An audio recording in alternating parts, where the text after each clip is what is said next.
कृष्ण हरे हरे हरे राम हरे राम राम राम हरे हरे गोविंद बोलो हरि गोपाल बोलो राधा राम। श्रीमद् भागवतम के तीसरे स्कंद का पेज 50 आज पढ़ने जा रहे हैं हम।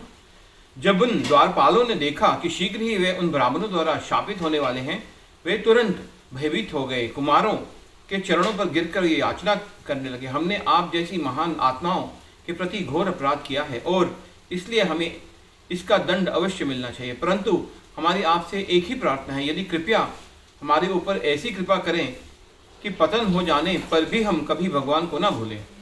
उसी समय भगवान की इस घटना को सूचना मिली। वे लक्ष्मी जी के साथ दौड़ते हुए आपकी इच्छा हो तो घटनास्थल पर पहुंच गए। जिन कुमारों ने अब तक भगवान को ध्यान अवस्था के दौरान अपने हृदयों में ही देख रखा था, आज उन्हें प्रत्यक्ष खड़ा देखकर भाव विभोर रह गए। भगवान की सुंदर श्यामल देह दीप्यमान पीताम्बर से सुसज्जित थी। उनके गले में सुशोभित ताजे फूलों की माला पर भ्रमरों के झुंड मंडरा रहे थे। भगवान का एक हाथ गरुड़ के कंधे पर टिका था और दूसरा हाथ वे कमल का फूल पकड़कर उसे घुमा रहे थे। उनकी मोहक सुंदरता लक्ष्मी जी के गर्व को भी खंडित कर रही थी। इस प्रकार कुमारगण अमृत नेत्रों से भगवान को एकटक देखने लगे। जैसे ही कुमारों ने भगवान के प्रणाम करने के लिए उनके चरणों में सिर झुकाया, भगवान ने चरण कमलों पर रखी तुलसी पत्तों की सुगंध उनके नासिका छिद्रों में प्रविष्ट हो गई।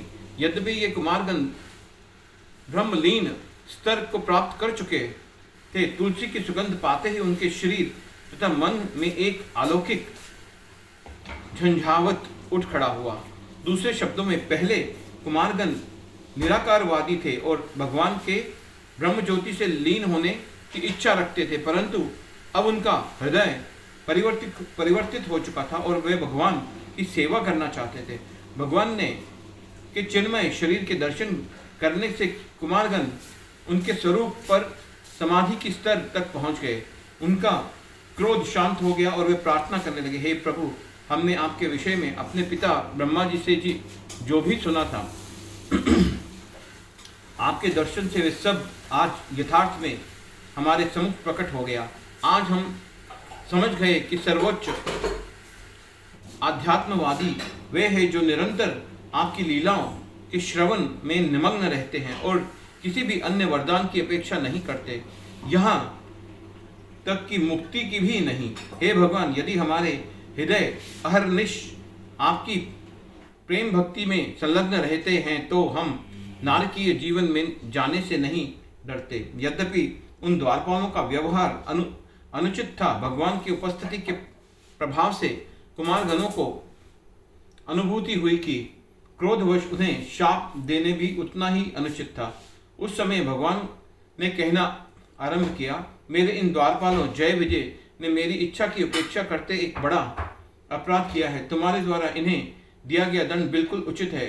इतना ही नहीं, चूंकि ये द्वारपाल मेरे सेवक हैं, मैं स्वयं को इनके अपराध का भागीदार मानता हूं और इसलिए मैं इस व्यवहार के लिए तुमसे क्षमा चाहता हूं। यदि सेवक कोई गलत कार्य करता है तो लोग उसका दोष स्वामी को देते हैं। उसी प्रकार शरीर पर सफेद कोड़ का एक दाग पूरे शरीर को दूषित कर देता है। ब्राह्मण वर्ग मेरे लिए सर्वाधिक पूजनीय है। यदि मेरी बाह ब्राह्मणों के प्रति कोई अपराध करती है तो मैं उसे भी काट फेंकने को हिचकूंगा नहीं। चूंकि मैं अपने भक्तों का सेवक हूँ, इसलिए मेरे चरणों को बद्ध जीवों के समस्त पापों को धोने की शक्ति प्राप्त होती है। ब्राह्मण अपना संपूर्ण जीवन मुझे समर्पित कर देता है और इसलिए मैं यज्ञाग्नि में दी गई आहुतियों से उतना प्रसन्न नहीं होता जितना मैं ब्राह्मणों के मुख द्वारा घी में पकाए हुए भोजन को स्वीकार करके प्रसन्न होता हूँ। हरे कृष्णा हरे कृष्णा।